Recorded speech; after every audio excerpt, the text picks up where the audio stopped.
Okay, let's talk about playing with Maui. So the first thing you want to remember is to make sure he's showing good manners before you engage and play with him.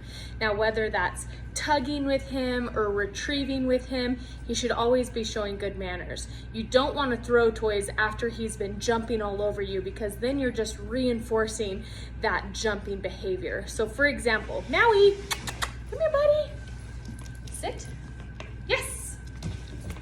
Have him sit and then reward by throwing the toy.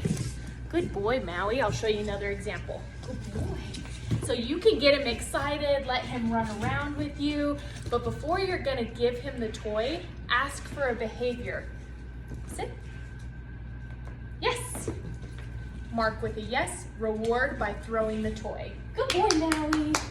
Now, once he's gone to grab the toy, to help encourage him to bring it back, I like to clap. Sometimes if you're standing, you can jog backwards. That helps encourage him to bring the toy back to you.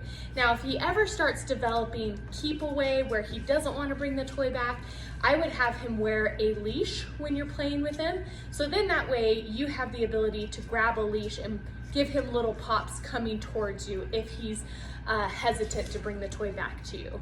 So let's talk about drop it. Now, at the age Maui is now, because he's still teething, he's not super into tugging. He'll do it a little bit, but he's not very committed. As you can see here, he'll pull for a second and then he immediately lets go of it.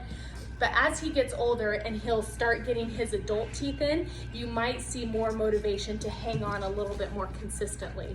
So to teach drop it with dogs, avoid pulling it out of their mouth, because if you're just saying drop it as you're pulling it from them, you're just encouraging tugging, you're playing with them.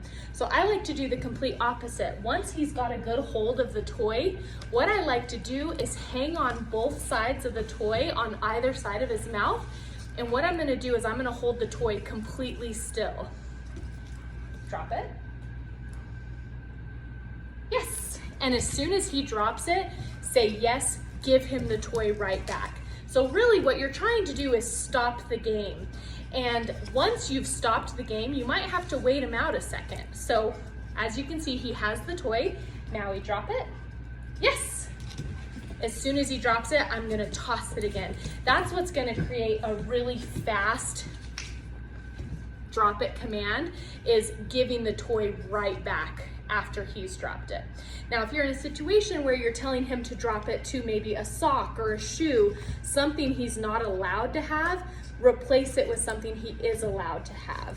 Now, I had talked a little bit about this before, you probably read it in my training manual, but if Maui ever gets nippy towards your kids, maybe on their hands, on their clothes, try redirecting to a toy. Instead of him pulling on your pants or, clothes, skin, pull out a toy and whip it around, because you want him to understand that it's okay to play, but he has to play on something appropriate. Again, like I talked about in my training manual, sometimes when puppies are really mouthy, it could be an indication that they're getting tired. They get really mouthy when they're tired. That's a good time to stick him in his kennel, let him take a little nap. So again, with play, always make sure you're showing good manners. Now we sit. Yes. Reward by throwing the toy.